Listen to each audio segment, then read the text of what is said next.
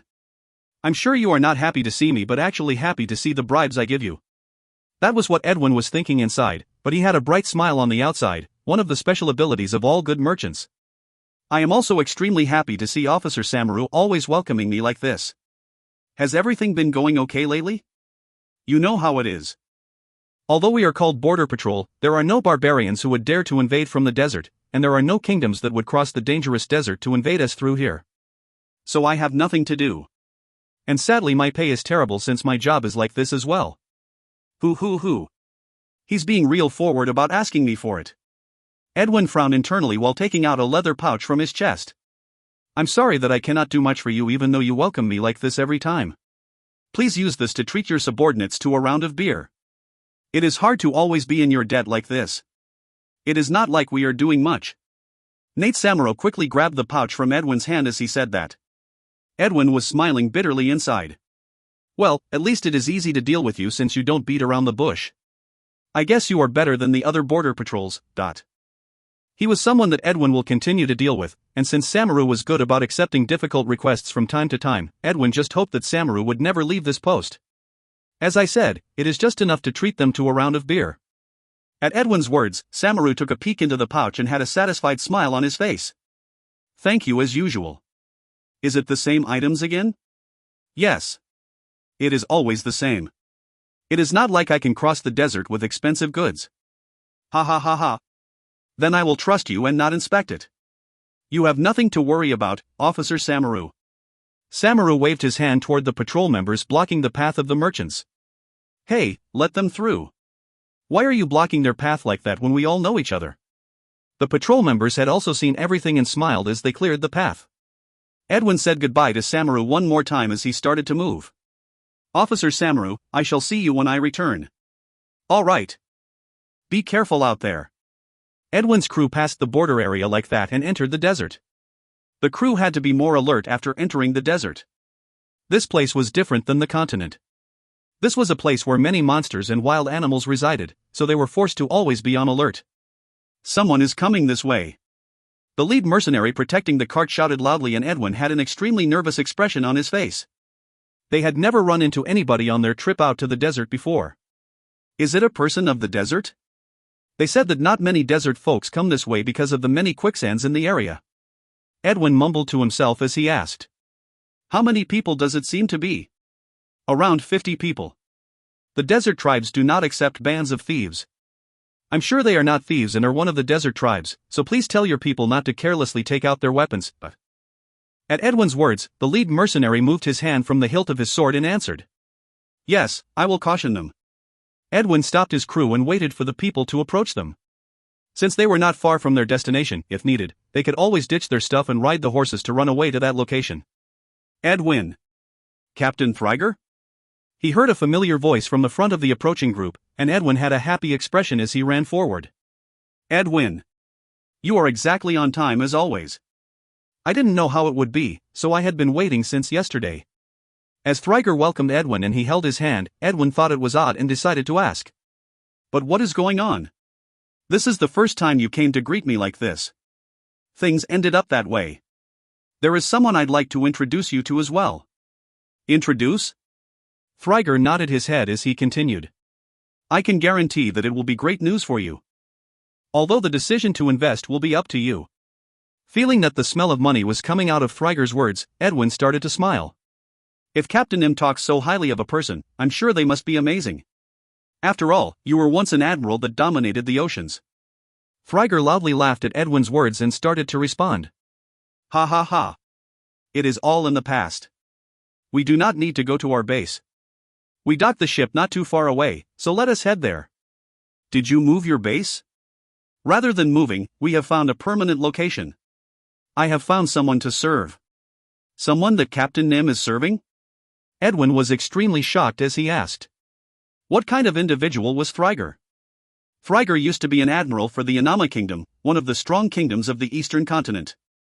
Thriger was so upright that many nobles plotted against him and forced him to run away to the desert, and had even once told Edwin while he was drunk that he would never serve anyone ever again.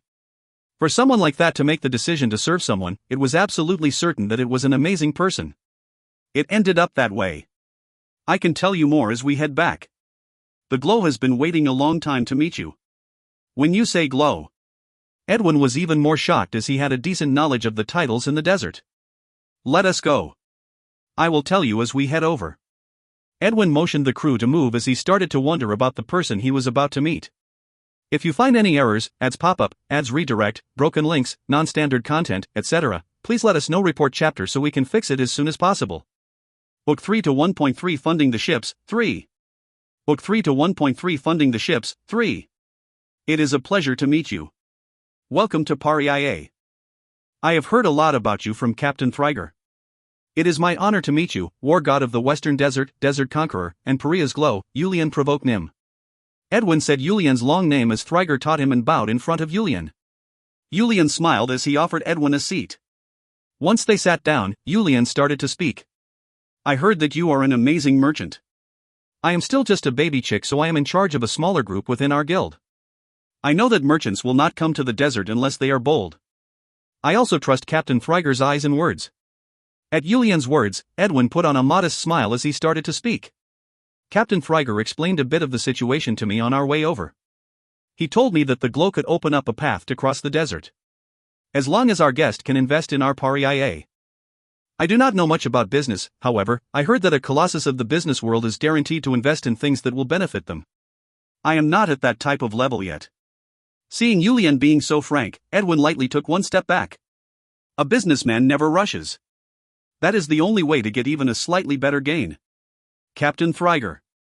At that moment, Grace, who had been watching Edwin from next to Yulian, called out to Captain Thriger, who was sitting next to Edwin. Yes, Grace Nim. This is different than what you mentioned. Didn't Captain Thriger Nim say with certainty that the person coming had a significant amount of influence? Yes, I did. Once Thriger answered, Grace turned her gaze to Edwin and continued to speak. But since he is saying he does not have that much influence, wasn't this a failure? I'm sure Captain Nim also knows that we do not have much time. Of course I am aware.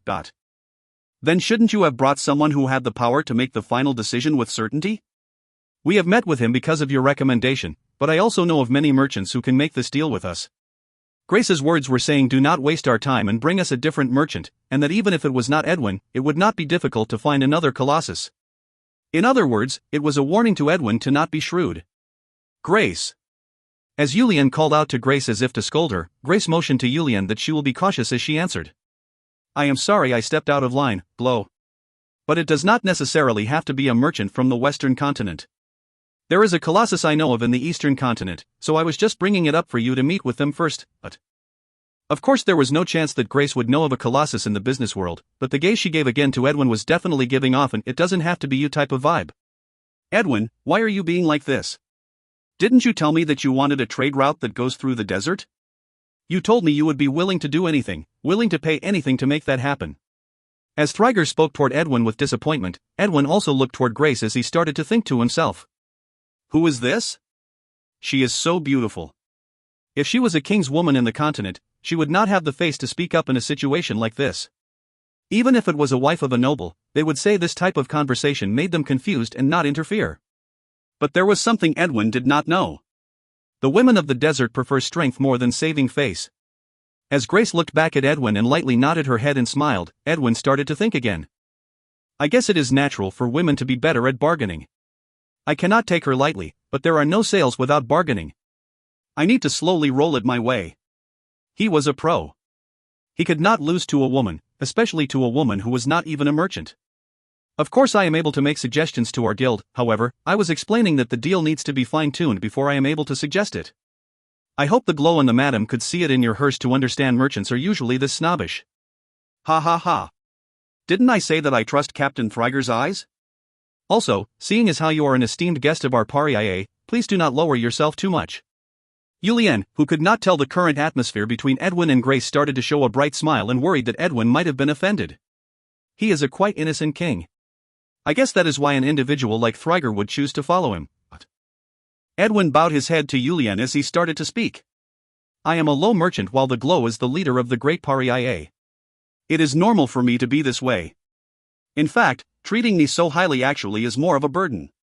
Please speak casually with me. Edwin spoke so naturally, as if there was butter on his tongue, and looked toward Thriger before continuing to speak. If Captain Thriger had told me earlier, I could have made sure to get permission to make the final decision. I am a bit disappointed about that aspect. However, if we can tune the deal a decent amount, you will not have to worry about that aspect. Then we will not worry. We are the ones to welcome a guest today, after all. Edwin felt Yulian's innocence and friendliness as he answered. Then I will start the discussion. What exactly is it you are looking for from our guild? Yulian responded in a serious tone. Speaking broadly, we need money, gold. If we want to go further into detail, we need the same things you got to build the Desert Runner. I heard you were looking to construct ships. Did you say you needed 12 of them? Yes. But based on what I have heard, it seems the cost is quite large. Edwin had already calculated everything when he heard about it on the ship, but he pretended like he was thinking things through for the first time as he moved his finger around on the table. As the glow mentioned, it will cost quite a bit. In addition, to bring over that much material, we will need to pay a higher cost, as well provide as a bigger bribe for when we pass through the border. It really is an enormous amount. And that is why we have brought our guest here today. While Edwin was pretending to contemplate, Grace suddenly started to cough. Cough cough. At Grace's warning cough, Edwin started to look toward Grace. "Madam, are you ill? I'm sorry to be like this in the middle of our conversation. Grace, if you are feeling sick, go rest in the peo." As Julian worriedly answered, Grace instantly erased her smile and started to speak. "I feel like there is some foreign matter suddenly in my throat. Glow, can you take me over to our peo for a bit?" Julian was confused as to why Grace, who was just fine, pointed at him to take her there, but since he cherished her very much, he smiled toward Edwin and supported Grace out. "Foreign matter, is it another warning? But madam, I am a merchant. Shouldn't you be willing to let me have some level of gain?" Edwin, who understood the meaning behind Grace's cough, smiled while looking at her as she walked out leaning on Julian, and Grace turned her head to look at Edwin and lightly smiled again. She did not seem to be sick at all. As Grace was heading to their peo supported by Julian, she noticed Chun Myung-hoon and felt lucky. It was the perfect opportunity to get rid of Julian for a bit. "Oh, what is going on?" Chun Myung-hoon, who saw Grace being supported over by Julian, asked in surprise. Grace suddenly mentioned she was not feeling well, so I was taking her to the peo. "Master, are you on your way somewhere?" Cough cough. "Senior, I remember you mentioning you had something to say to my husband earlier. Did you come here to talk to him about it?" "Wha? Just what?" The moment Chun Myung-hoon was about to say something, Grace used her eyes and lips to point to Julian, and unlike Julian, Chun Myung-hoon was not clueless. "Ah, I did. Julian, come with me for a bit." "Where?" "We have a guest right now. I just need a bit of your time." Julian did not know the reason, but since he could not go against his master's wishes, he nodded his head and started to speak to Grace. "Can you go on your own?" "Ah, I'm feeling better. The foreign matter in my throat must have gone down. I will let the guest know." "Senior, you only need about 5 minutes, right?" Chun Myung-hoon was laughing inside. She wants me to stall him for about 5 minutes. Chun Myung-hoon thought that way as he nodded his head. Grace winked at him before speaking to Julian. "I will tell the guest to wait around 5 minutes, so hurry up and go." "All right, please apologize on my behalf." "I will. Go and quickly come back." Once Chun Myung-hoon and Julian disappeared, Grace quickly ran back to the peo Edwin was in. "The glow?" Seeing Grace return alone, Thriger asked in surprise. "He will be back in 5 minutes. You said your name was Edwin, correct?" "Yes, madam." Grace started to speak with a stern voice and a fiery glare. "If you find any errors, ads pop up, ads redirect, broken links, non-standard content, etc., please let us know. Report chapter so we can fix it as soon as possible." Book 3 to 1.4 Funding the Ships, 4. Book 3 to 1.4 Funding the Ships, 4. Unlike my husband who is the glow of Paria, I am not as innocent or as open-minded. I will not stand for him bowing down to someone. If you keep rolling that smart head of yours, even I don't know how I will respond. Since it is natural for a merchant to look for a profit, I will not say much. Moderately, as that word indicates, take your profits moderately. Grace stopped for a moment before slowly continuing to speak. My husband is the glow, not a merchant. I'm sure you understand what I mean. Edwin could not speak due to nervousness, and Thriger finally understood why the members of the tribe called this extremely beautiful woman the Iron Woman. Madam, that. I have clearly warned you. I am not open-minded, so I do not have much patience. Amazing. Just amazing. Definitely deserving to be the woman of a king. I will definitely get a wife like that in the future as well. Edwin could not remove his eyes from Grace and just blankly stared as he thought to himself. I have not heard an answer, but... At Grace's words, Edwin instantly nodded his head as he started to reply. I will keep your words in mind. Moderately. I will not forget that. Grace finally eased her expression and leisurely protected the seat. A moment later, Julian came back and asked for Edwin's understanding. I'm sorry. Something urgent suddenly came up. Ah. That is okay. The madam was telling me a very beneficial story. Julian looked toward Grace at Edwin's response, but Grace just smiled back at him. I did some calculations while the glow was away, and I believe I will be able to handle this request. Seeing Edwin bring it up first, Julian responded with relief. That is a relief. I was quite worried because of the extremely high amount. We would need around 12 million Aran, currency of the Yanama Kingdom, per ship, so around 50 kilograms of gold. I believe Captain Thriger told you 48 kilograms, and if it was just one ship, I would be able to get it for a similar cost. However, the glow is requesting a large amount in a short amount of time, so we would need to pay extra, and hire some more magicians. We will also need to give some extra to each city's security and border patrol. If we want to quickly proceed, that is. It will cost that much? Yes. These types of deals are always best to take slowly in order to not face a loss, but you are bound to pay more when you are in a hurry. Please wait exactly 3 months to deliver the material necessary for all 12 ships. If you give me half a year, I can lower the cost of each ship to 11 million Aaron. The decision is up to the glow. Yulian was surprised at the high cost, but right now, and the next few years, were extremely important. He needed to quickly build the ships and train the warriors. Let's go with the quickest method. Edwin tapped the right side of his head out of habit and answered. I understand. This Edwin has clearly memorized the glow's request. Then, I believe it is now time to see what the glow can offer me in return. Please tell me what you are looking for. If it is something our Paria is capable of doing, I will do it all. The thing that perked my ear the most was this. Can you promise me a trade route through the desert and protection while we are going across? If it is from the Inama Kingdom where your guild is located to the eastern continent's Silence Empire, our warriors of Paria will escort your carts. Honestly speaking, if you follow the Quicksand River and make it to Paria, the path to Silence is all Paria's territory, so you wouldn't even need an escort. I am still in shock as you were so casually talking about a desert trade route that many merchants have failed to acquire for a long time. Thriger responded to Edwin's statement. The glow of Paria does not lie. If the glow says it is safe, it will be safe. This man would have been serving the glow at max 6 months. How is it that he trusts his glow so much already? Edwin thought it was surprising, then had another thought. If this route is successful, our Cerebral Merchant Guild will be in the lead. If we succeed, there will be many other guilds trying to do the same. Edwin's brain was spinning quickly. He was the man who had the nickname of the young ghost of the business world. The calculations regarding profit and loss were already completed the instant Yulian started to speak. Glow, I will first bring all of the materials over as fast as possible per the glow's order. We will also assist in getting other materials from the continent. However, for 10 years, please give us a monopoly over this trade route. Of course. If you will trust us without any guarantee like this, we must be willing to pay an equivalent price. At Yulian's words, Edwin decided to get one more confirmation. I will be honest with you. Once this route is established, the gains for the guild will be overwhelming. No other guilds will be able to transport as quickly as we can, and since we will be able to quickly move large amounts of material that needs to be moved quickly, our guild will monopolize a portion of the market. I will give you a portion of that profit.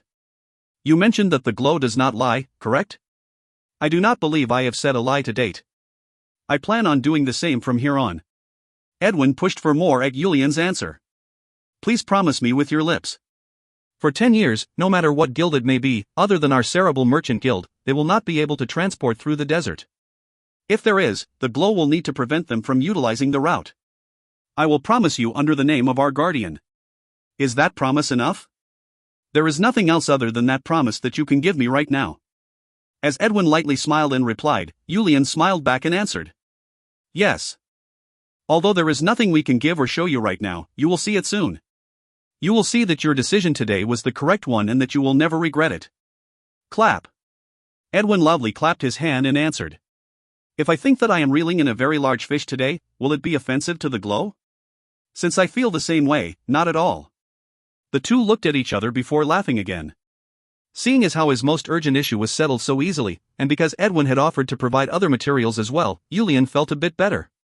Edwin was happy in his own accord for being able to run an extremely profitable operation for the next 10 years. The reason Edwin did not hide his internal thoughts and revealed it was partially because of Yulian's charm that Yulian himself did not know about, but also because of the way the people surrounding Yulian treated Yulian.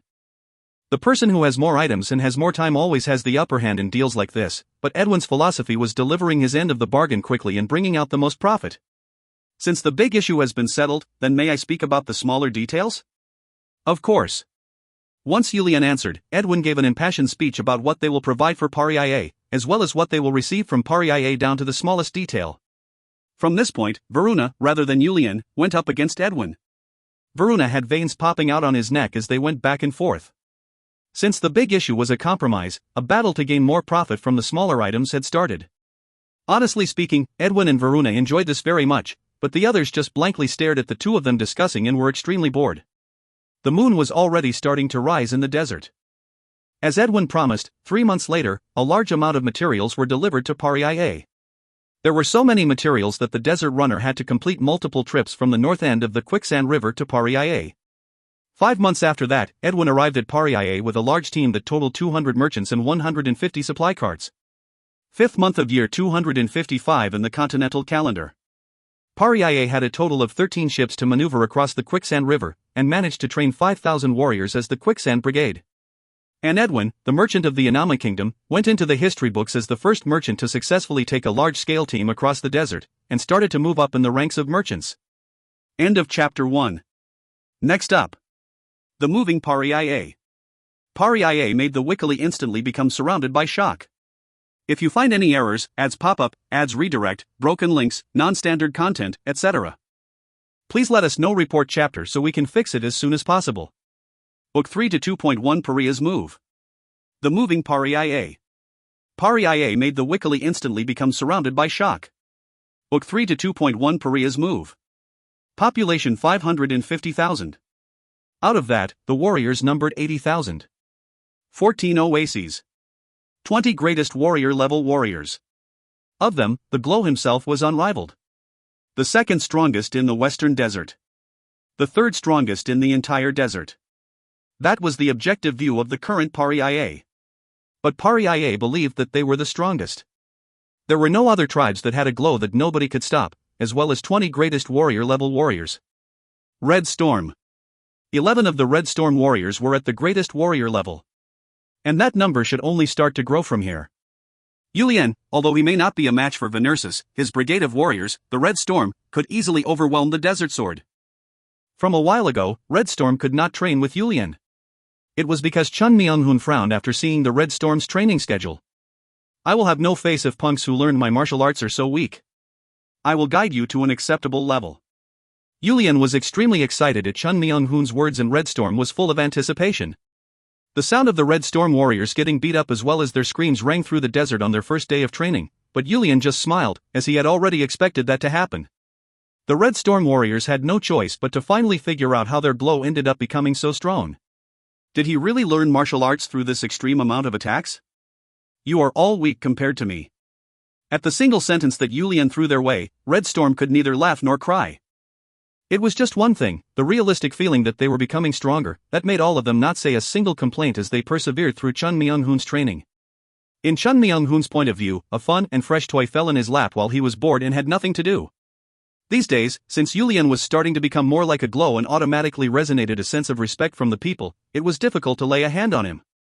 The fact that he was the leader of a tribe came first before being his disciple. But now he had 56 pseudo-disciples to play around with. Chun Myung-hoon was excited. Although he could not teach them his full martial arts, he was able to show them the proper way to train, as well as give them individual attention to improve. If they continue like this, the Red Storm warriors will be able to reach Yulian's current level in about 10 years. Chun Myung-hoon didn't even think about that as he was so excited. In his mind, since the desert would only have a total population of 5 million even once it is unified, it should not affect the balance of power in the continent too much. Once Yulian had the entire quicksand river in his hands, he started to discuss how to attack the Wikili. I am not interested in war strategy, but I do know of a famous saying. If I know myself well, I will not lose. If I know myself and my enemy, it will be an overwhelming victory.